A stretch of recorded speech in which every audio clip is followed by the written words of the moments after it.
Here is a genuine magic trick. A stream of data flies past you. Billions of items, far too many to ever store. And you can only see each one once. So how do you pick a perfectly fair, random sample? It sounds impossible. You don't know how long the stream is. You cannot go back. And you cannot hold it all in memory. And yet, there is an algorithm so elegant it feels like pure sleight of hand. Reservoir sampling.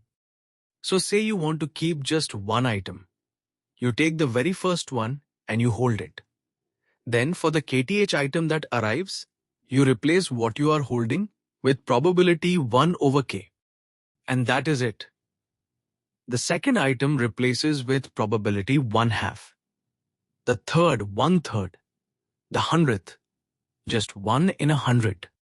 And when the stream finally ends, by a small miracle of probability, every single item, the first and the billionth alike, had exactly the same chance of being the one you kept. It powers sampling from massive logs, from database streams, from data far too large to ever fit in memory. Constant memory, a single pass, and perfectly fair. One item held, one clever coin flip per arrival. That is the whole algorithm.